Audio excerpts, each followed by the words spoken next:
Middle East laiba US ki base punamak attack togani haina Iran ki supreme leader na Haikhre. Iran ki anoba supreme leader Mojtaba Khamenei na Strait of Hormuz makha tana thingbagi apam phongdokre. Amasung mahaki laibak na United States amasung Israel ga muknaba sida anoba lanpham sing hangani haina wasakre. Sagol sen numita mahaki official website ta phongdorakiba mahaki ahanba paujel Supreme Leader na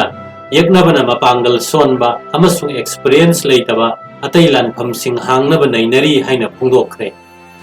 Lana si makata na chatharabade khongthang asi thanggane amasung Iran ge kanaba phangani haina mahakna makata na haikhe. United States, Israel natraga makhoi gi ally sing gi jahaz sing attack togani haina Iran gi military na phongdokhibani.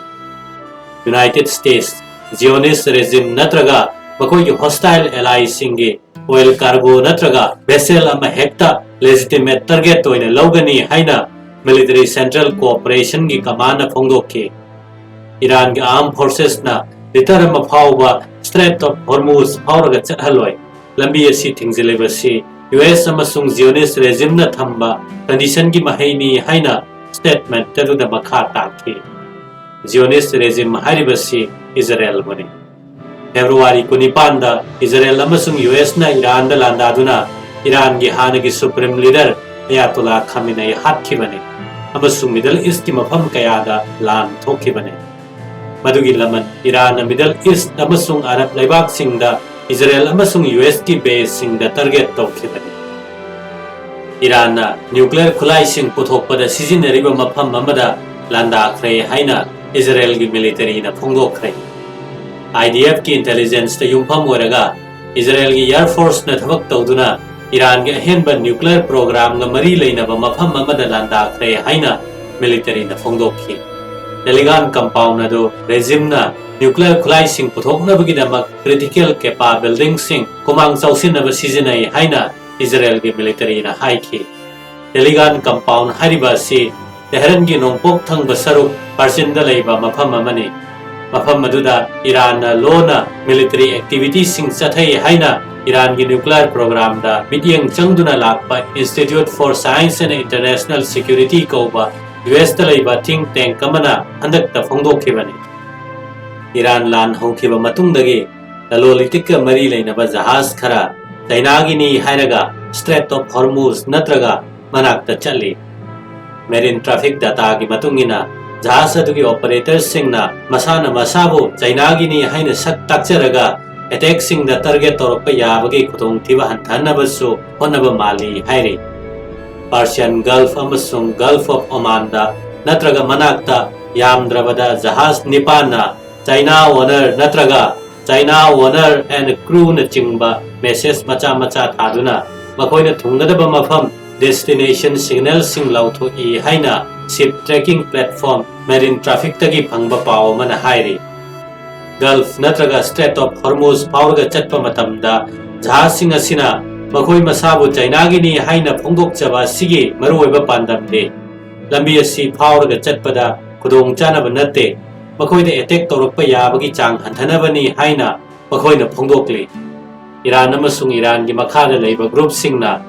mahusana China gi jahaz tadi attack tawde haire.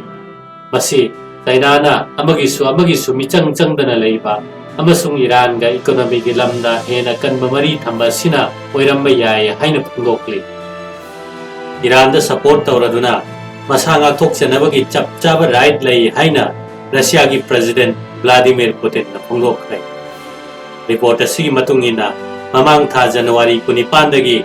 US amasung Israel leibak anina Iran da landakraba matungda ahanba oina Russia na US ki mayokta leiduna hongna Iran da sogalakibani. Loinana masanga thokchanabagi damak Iran na lana sigi manung channa Middle East ki manung channa leiriba leibak mapallom da leiriba US ki military base singda landariba do achumba khongthang ni haina phongdokhibani. Haukiba chahi kaya gi mamangdagi Iran amadi Russia leibak ani gi marakta amana magi mateng pangnaduna lan gi khulai kaya dasu pithok pisin tawduna lakhibani. Lana sigi manung channa Russia gi foreign ministry gi spokesperson Maria Zakharova na UN gi Charter gi Article 51 gi matangda yamna mayek sengna palladuna Iran da masanga thok janabagi thabak thoram sing pakhatpagi chap chaba right lay haikhi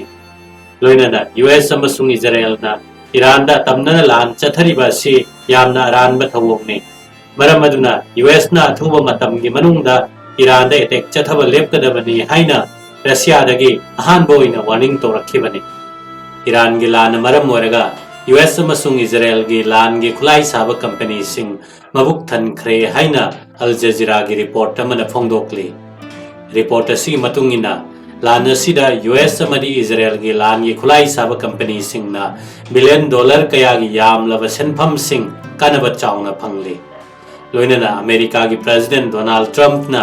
lebak asigi lan gi khulai saba company sing da amukka hena afaba makhal gi lan gi khulai sing hanagi khulai puthokpagi changdagi saruk mari hengatna puthoknaba yathang tawkhre America na hojik Iran sathariba lan asida makhal makha kayagi matik mayai leiraba khulai kaya sijinari United States amasung Israel gi force na Iran gi mathakta landaba horakpada sokhre haina thajariba Iran gi anauba supreme leader oina elect tawkhraba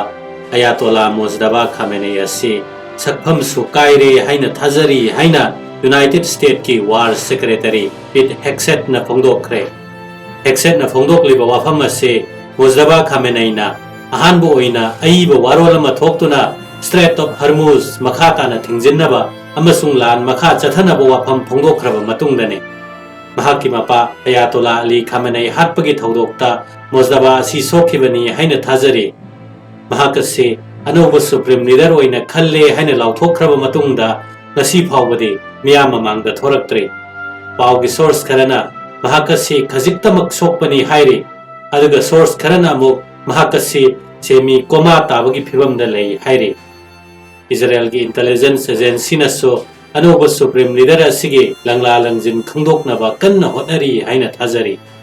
mahaki leifam hek khangkiba matamda Israel na attack torakani haina thajari ngarang so Israel gi Prime Minister Benjamin Netanyahu na Iran gi anuba supreme leader ase life insurance policy gi khudong chaba piroi haina threat tawki Paujel amada Netanyahu na